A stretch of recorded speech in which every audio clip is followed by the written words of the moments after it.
everyone! Welcome to the very first episode of my show, Baking with Peaches. I'm Peaches, your host. I'm so excited to start baking with you guys and share so many recipes. I hope you guys can follow. Why don't we take a look around my kitchen?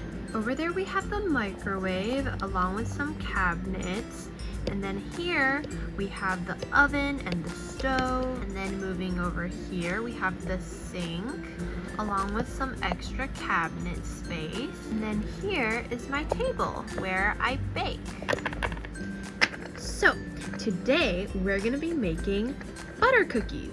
Butter cookies are a classic and my absolute fave to make because it's so simple and they taste so good. I'll go get the ingredients. I just went to get our ingredients. Let me show you what we have.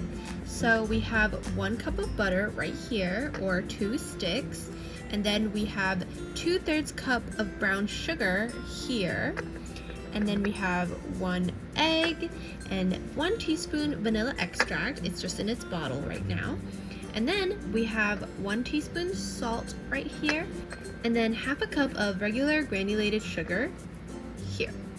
And last but not least, we have 2.5 cups of flour all the way over here, right here, just because there wasn't enough space on the table.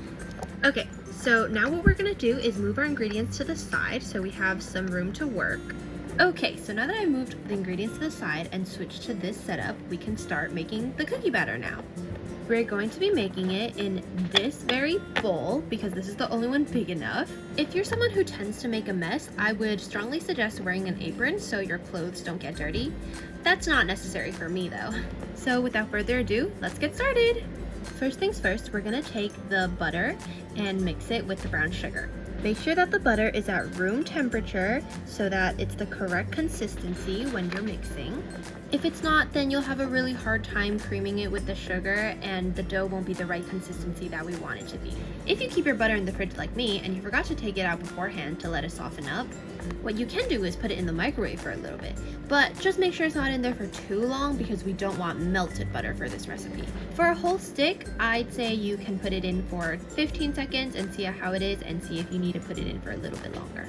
And now we're putting in the brown sugar.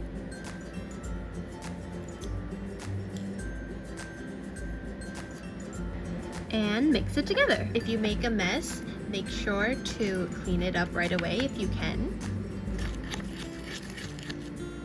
You want to do this for about 2 to 3 minutes to make sure everything is thoroughly incorporated.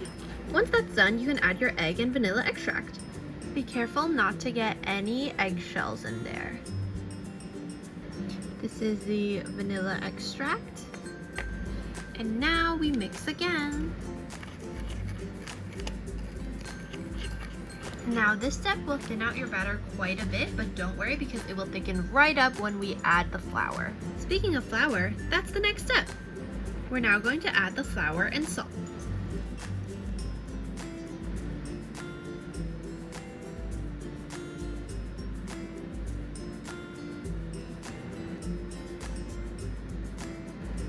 And we mix again.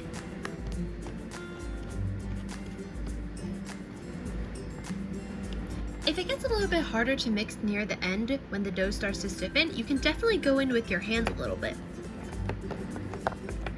And there you have it! The cookie dough is done. Now the next thing we're going to do is let this guy chill in the fridge for at least an hour. If you've made this late at night, you can definitely just let it sit in the fridge for overnight. As for me, I'm going to let it chill in the fridge for a few hours as I cook up my next recipe. See you in 3 hours! Oh, and definitely remember to clean up. I mean, look at my space. It's a mess. So remember to clean up after yourself, guys. Okay, see you in a few hours. Hi guys, so it's been about 3-ish hours and the dough is pretty stiff. We're now going to roll it. In this step, you can make shapes, but I'm just gonna make them into little circles because that's easier for me. So you wanna flatten it out.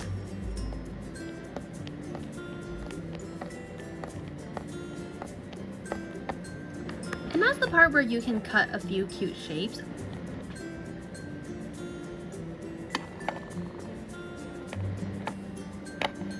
Okay, now that they're all rolled into balls, this is actually where the granulated sugar comes into play. Here's my cooking pan. I'm going to sprinkle the sugar all over the pan so that the cookies will be coated in it.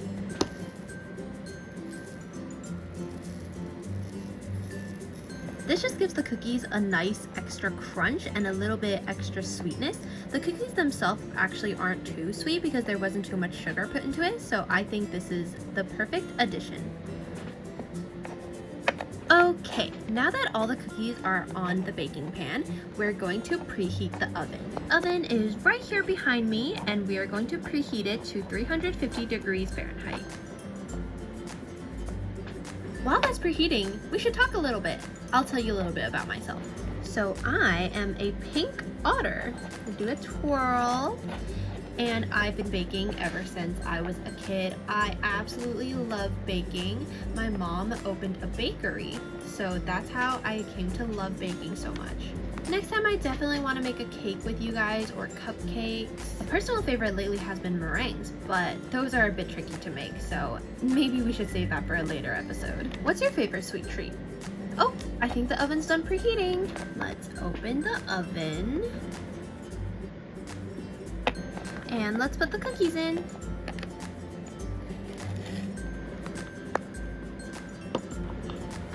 And now we let it bake for 15 to 20 minutes.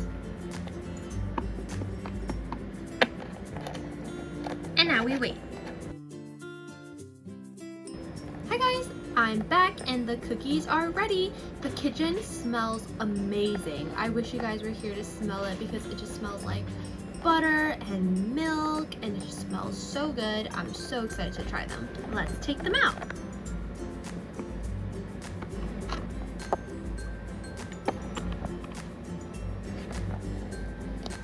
Oh my gosh, they look so good and they smell so good. Let's take a bite. Mmm, delicious. These taste so good. They're not too sweet, just the perfect amount with the perfect bit of crunch. I don't know about you, but I love my cookies crunchy. But maybe we should make some soft cookies next time. I think we should definitely make some pudding next time since summer is coming. And whenever the weather gets hot, I just crave some pudding for some reason. Anyways, I made enough for everybody, so let's share. And remember to do your dishes, guys. You can see over there that my dishes are already piling up, and I will be doing them in a bit. But for now, I've already mopped the floor, so we're all good. And I hope you enjoyed this recipe. If you make it, please let me know in the comments. I would love to know what you think about it and how it turned out for you. If you have any questions, also feel free to ask. Oh, and Mint's Instagram is linked in the description, so if you're interested, you should definitely go check that out. If you enjoyed this content and want to stay tuned for the next episodes of my baking show, definitely subscribe. I would love to see your comments down below. Oh, and tell me what you want to see for the next episode. With that all being said, that's all for today. Bye!